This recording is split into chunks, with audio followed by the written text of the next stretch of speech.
જય મુરલીધર મિત્રો, perfect farming ચેનલમાં હું દિનેશ આહિર આપ સૌ મિત્રોનું હાર્દિક સ્વાગત કરું છું. તો મિત્રો, આપણે ગિરનાર 4 મગફળી 20ની જારીએ વાવેતર છે 18/6ના રોજ, અને આજે લગભગ 24થી 25 દિવસ જેવો સમયગાળો થયો છે. સતત વરસાદ ચાલુ છે અને આમાં આપણે બીજી ફેરે વખીડું હાલી ગયું છે, થોડું પૂની કરે રહી ગયું છે. 2 ફેરે વખીણા આવેલા છે ને કંઈક આ રીતની મગફળી છે આપણે. અને હવે 4 થી 5 દિવસની અંદર ફૂલ ઉગડવાની શરૂઆત થઈ જશે.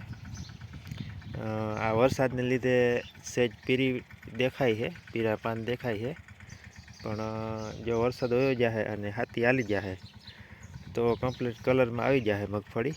એટલે આપણે એના માટે અત્યારે કંઈ બીજું કોઈ આયોજન છે નહીં દવાનું, કે જો વધુ વરસાદ આવશે તો વળી કંઈક દવાનો કંઈક પ્લાન કરશું.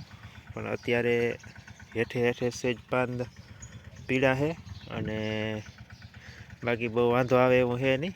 વરસાદ પૂર નથી, પણ રીમઝીમ ધીરે ધીરે ચાલુ જ છે. આજ 12-13 દી થયા અને જો આજે હજી વાતાવરણ તો એવું જ છે.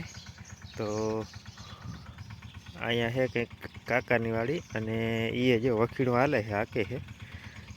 એ પહેલી ફેરે હાકે છે, એને ઓલે ફેરે નહોતું આવેલું, ગારો પડતો હતો.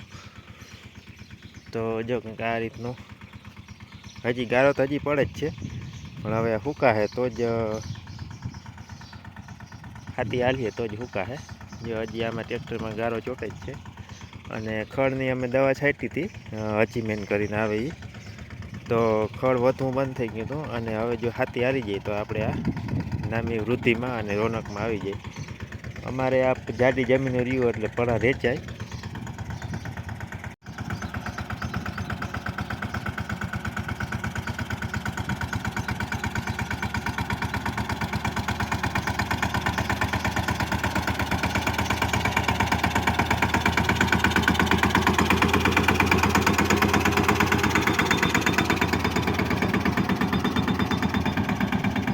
ગારો તો પડે છે, જે આવી રીતના ટાયરની જગ્યાએ લોહરિયા કાઢતો જાય છે.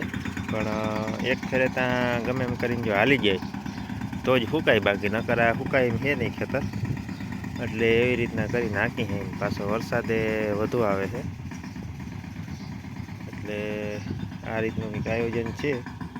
જો અત્યારે વરસાદ તો આવી જ ગયો છે, જો આ છાંટા માથે, પણ હવે કઠણ થઈને નાખવા જેવું છે.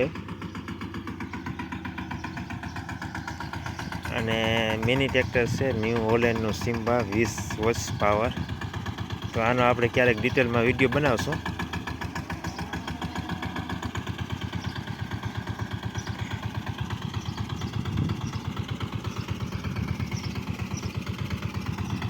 આમાં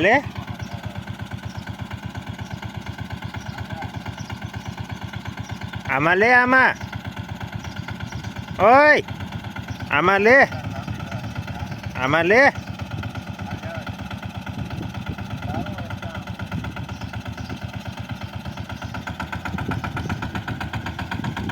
4 આયરું જ નીકળે આમાં. એટલે વચમાં જો રહી જાય તો એક પાટલી હાકડા પગતી હોય.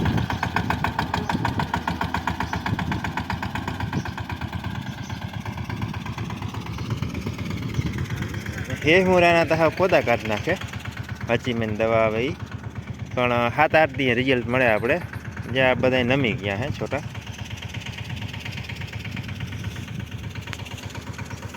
જો આને ઉપાડવા જાય ને એટલે તૂટી જાય, જો ફળી ગયું. આનું છે ને થડમાં જ દવા જાય ઉપરથી છાંટો ને એટલે. જો હજી આ ઉપડતું નથી, હવે આ 2-3 દીમાં ટૂંકમાં અહીંથી જ તૂટી જાય. એટલે છે હેહમુરા માટે બહુ, જે આને ખાલી તમે આમ કરો ને એટલે હળી ગયું.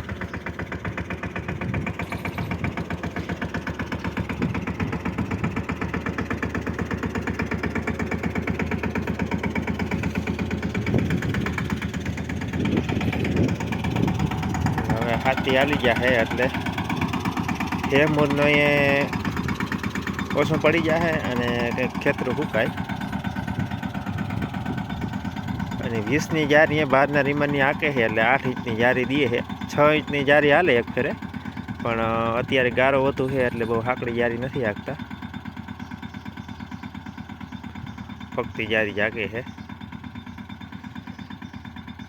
કંઈક આ રીતનું આપણે છે બધી કામકાજ. અને મગફળી વીઘે 32 કિલોનું બિયારણ આપણે વાવેલું હતું, એટલે ઘાટી નામી છે અને નરવાઈ નામી છે અત્યારે.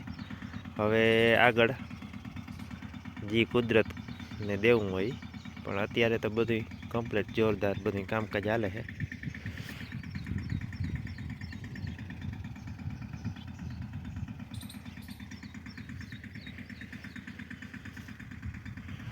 જ્યાં લોહરિયા નીકળતા જાય, ગારો પડે હજી.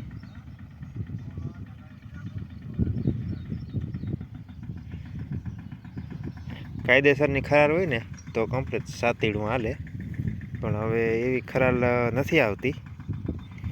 કાયમના 2-3 રેડા આવી જાય છે ઝીણા ઝીણા, એટલે ગારામાં ફરજિયાત હાંકવું પડે છે હાથીડું. જો વાવણામાં જે રીતનો ગારો પડતો હોય ને એ રીતનો ગારો પડે છે, પણ હવે હાયકા વગર છૂટકો છે નહીં. અને જો અહીંયા કારલાની જાયગ હોય ને એટલે થોડું ખડે વધુ થાય. જ્યાં હે મુરાઈ વધુ છે, બીજું ખડ નથી, પણ હે મુરે જ વધુ થાય છે.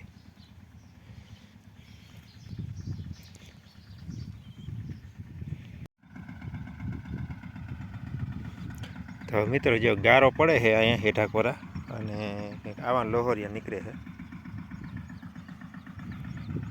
અહીંયા થોડાકમાં બહુ પડે છે ગારો.